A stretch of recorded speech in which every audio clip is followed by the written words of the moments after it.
All right, Shalom. First and foremost, all praise and glory is in the Yahweh, Bashim Yahshua, Bashim Rachakawadash, that belong to our apostles, the bishops, the elders of the great millstone. Greetings, salutations, blessings, much love unto you. Hopefully, elect Shalom unto you. Your brother Squad with a quick video, and it's rather quick. It's a YouTube short, and it's a beautiful analogy. And for you that may already know this story or this situation, um, Lord willing, it's edifying. But I'm gonna play it. All right. The neighbors were making fun of what he was building, but they ended up regretting not doing the same thing themselves. The man lived in Texas, and it's a region where there are often pretty violent storms. This guy had checked the weather forecast, and a huge hurricane was expected. So he got in his car and drove a long way to Louisiana to buy a barrier. He came back home and started his big project. While he was doing this, the neighbors were looking at him in a funny way. Everyone in the neighborhood was wondering why he was going to all this trouble. They thought he was crazy. It was a big and complicated job for a single man, but his neighbors laughed at him rather than help him. They were telling him it was nothing, and the hurricane would just blow over like usual. He filled a 400-foot tube with water to act like a sandbag to protect his house. His big tube, which served as a barrier, was supposed to protect the house during the hurricane. Despite the strange looks from his neighbors, he kept building it. And when the hurricane hit, was he right to build that? Comment: the neighbors were making fun of what he was building, but they... All right, so there's an analogy here that has to be understood. All right, I'm gonna grab some precepts, but before I do, I'll say this. You know, a lot of people may look around and don't understand what the Most High has you building, shall I say? Okay, by helping build the third temple. Okay, we look like fools out there.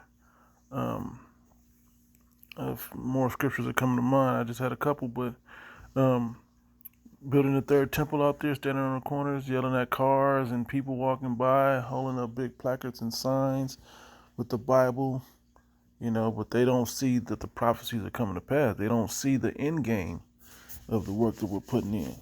Okay. But we see it, okay, and the rest were blinded. All right, so I'm going to grab a few precepts. There's a few that came to mind. I'm going to try to make it really quick, Lord willing, it's edifying.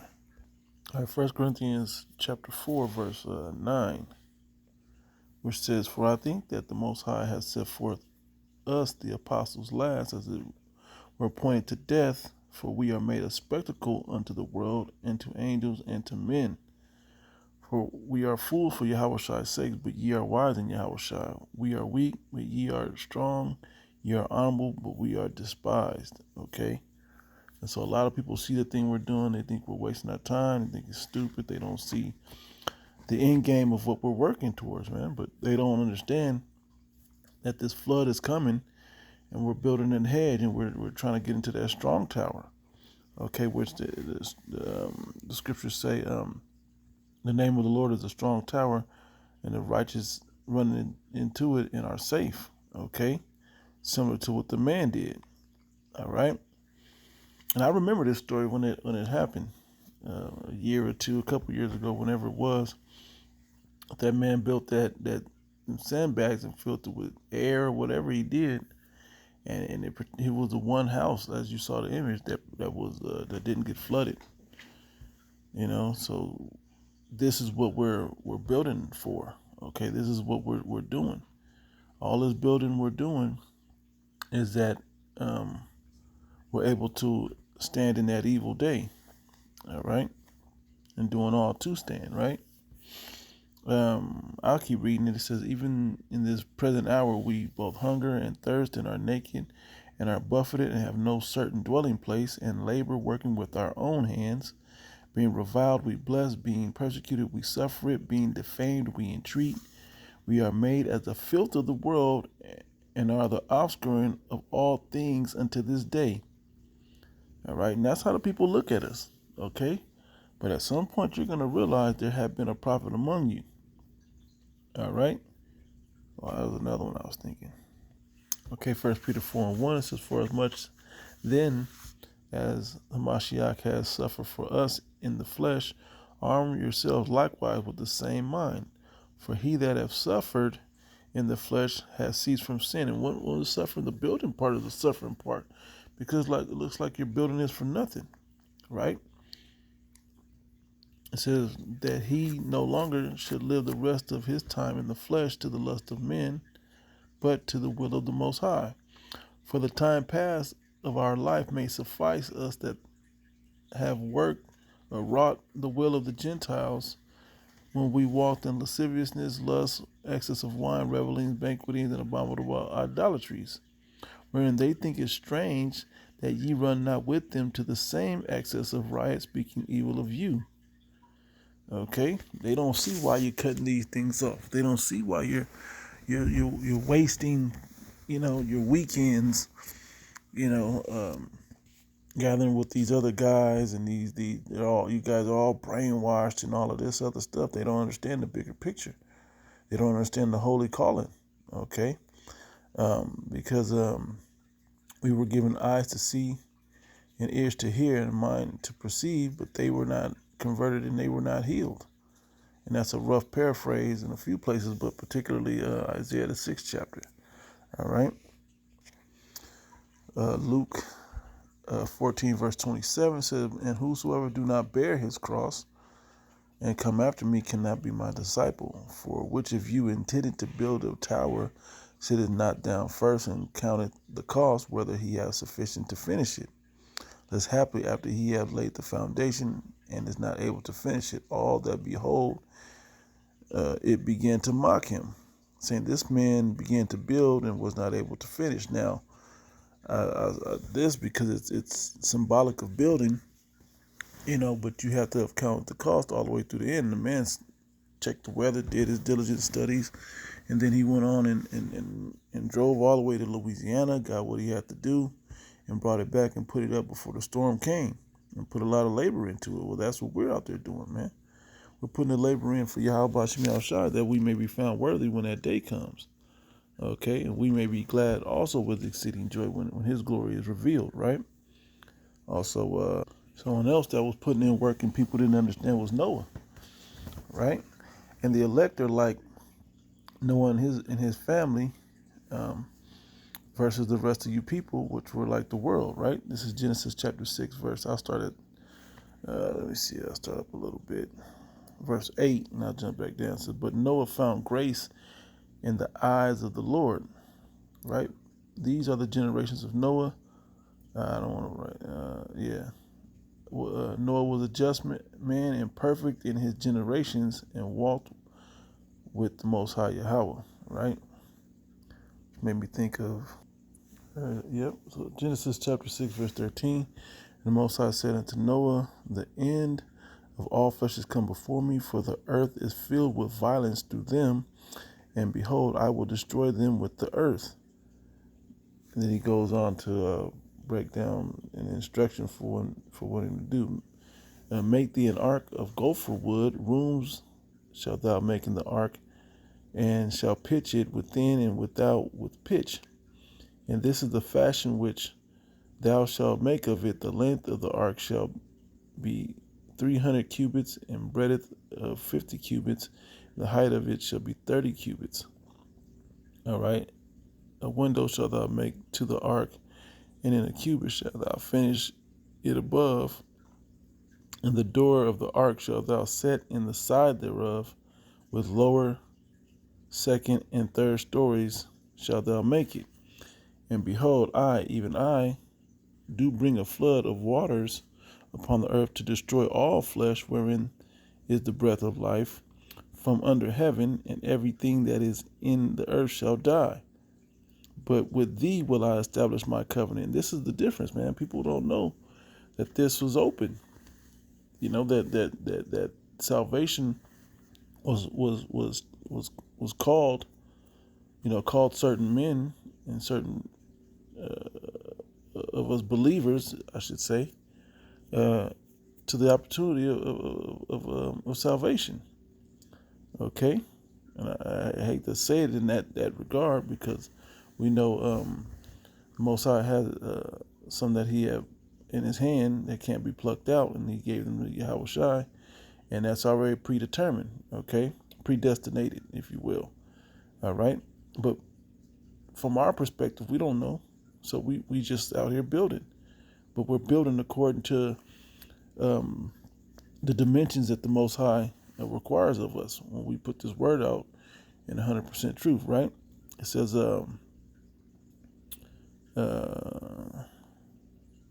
yep, I'll start 17 again. And behold, even I will bring a flood of waters upon the earth to destroy all flesh, wherein is the breath of life from under heaven, and everything that is in the earth shall die.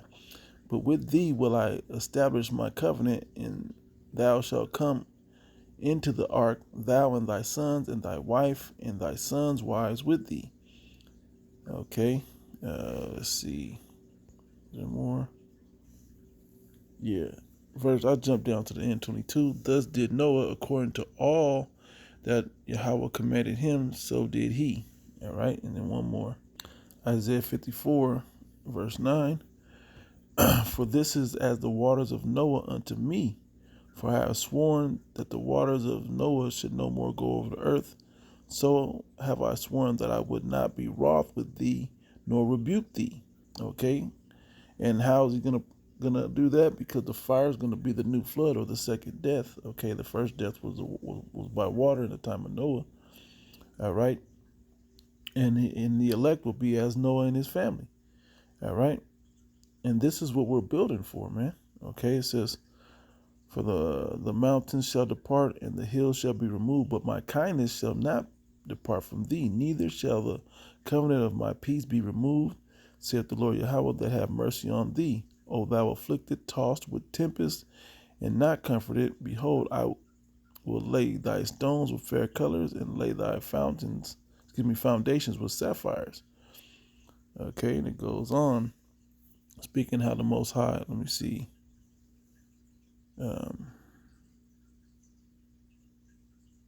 Yeah, I keep reading. Yep. And I will make thy windows of agates, and thy gates of carbuncles, and all thy borders of pleasant stones. Okay, and this is speaking in the kingdom of heaven, man.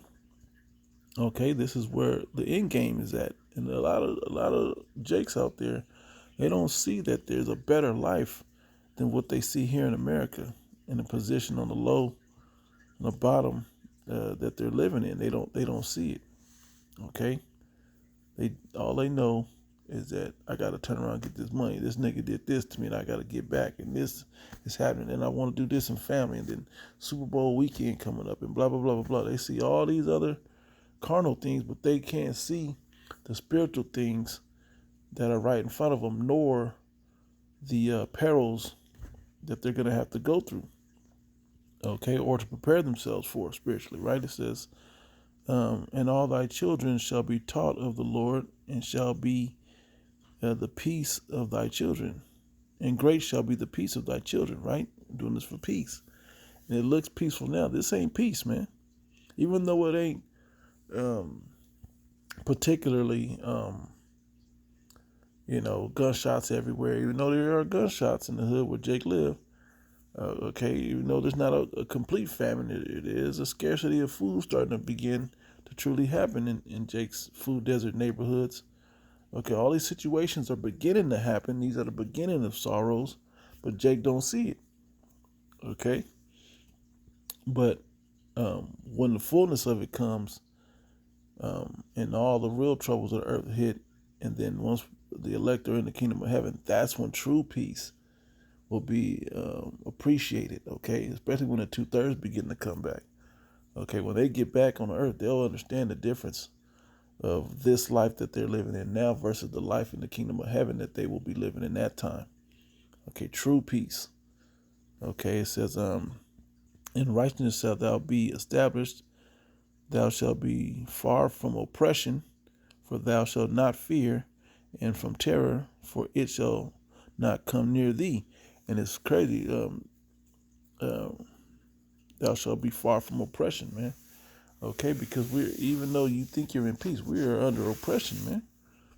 Okay, if you don't see it, then why you got to go to work today? Why do you got to go to work every day so you can, get somebody else rich? and you don't get time with your family, your kids, or whatever the case may be, but you got to do it to eat, and you got to do all these other things. Okay, that's the point of that. All right, Wisdom of Solomon 5:1. Then shall the righteous man stand in great boldness before the face as such as have afflicted him and made no account of his labors. Right? They don't make any account of what you're building toward, man. Okay, when they see it, they shall be troubled with terrible fear, and shall be amazed at the strangeness of his salvation so far beyond all that they looked for. They didn't even know that the doors of mercy were even open. We're warning them, but they don't know that this ark is being built and they can get in there. Okay, if they're of the elect. Okay, because this is set up as a balance. Okay, 1/3 versus the 2/3. All right, it says, and they repenting and groaning for anguish of spirit shall say within themselves, this was he whom we had sometimes in derision and a proverb of reproach. We fools accounted his life madness and his end to be without honor. How is he numbered among the children of God and his lot among the saints? Okay, you can see this from Jake even. Okay, Jake will look at you that, oh, you ain't nobody. Because they see you standing there, but it's funny because most Jakes that feel that way, they kind of just keep it to themselves, but the rest of the people, they understand. They're starting to see how, oh, these guys are out doing something righteous. They're doing something good. I don't understand exactly what they're doing, but they're doing something that must be for a positive reason. Okay? And that's all you just keep building. You're not doing it for high fives. You're doing it for the end of this thing, for that ark when that rain and that flood comes, that you're protected inside that ark, man. And when the enemy comes in like a flood, okay, Jacob's trouble and famine and all those other things, that will be protected in the strong tower in the name of Yahweh Shem Yahushai, right? How's verse 6? Therefore have we erred from the way of truth, and the light of righteousness have not shined unto us, and the sun of righteousness rose not upon us. Okay? We wearied ourselves in the way of wickedness and destruction. Yea, we have gone through deserts where there lay no way, but as for the way of the Lord, we have not known it. All right? And so I'm going to end it there. Lord willing, this was edifying. Yeah. So when I saw that video, I remembered how the man put that trench around his house and protected himself. It's like us putting on the armor of the Lord. I didn't even get any of those precepts, but that we could, I might as well get it. Ephesians 6:10. Finally, my brethren, be strong in the Lord and in the power of his might. Put on the whole armor of the Most High. And when we're putting it on, we're building it within ourselves, okay? As it's on the outside, but it's really within, right? That ye may be able to stand against the wiles of the devil. Okay? For we wrestle not against flesh and blood, but against principalities, against powers, against the rulers of darkness of this world, against spiritual wickedness in high places. Wherefore take unto you the whole armor of the Most High, that ye may be able to withstand in the evil day, and having done all to stand. Okay? And I kind of quoted that earlier, but this is the point, man. Okay? And it goes on and on. All right? All the way down. You can read down to the bottom of this page here. All right? But that's what we're building, man. We're building that we can be protected when that storm comes in. Okay? When that flood comes in, when the day of the Lord comes. All right? So I'm in it there giving all praise and glory to Yahweh, Ba'ashem Yahushai, Ba'ashem Hakodash, that belong to the apostle, bishop, the elders of the great millstone, who teach, guide, rule well, and are examples unto the flock. And greetings, salutations, blessings, much love unto you, hopeful elect up there listening and learning. May the spirit of Yahweh, Ba'ashem Yahushai, be with you. Shalom.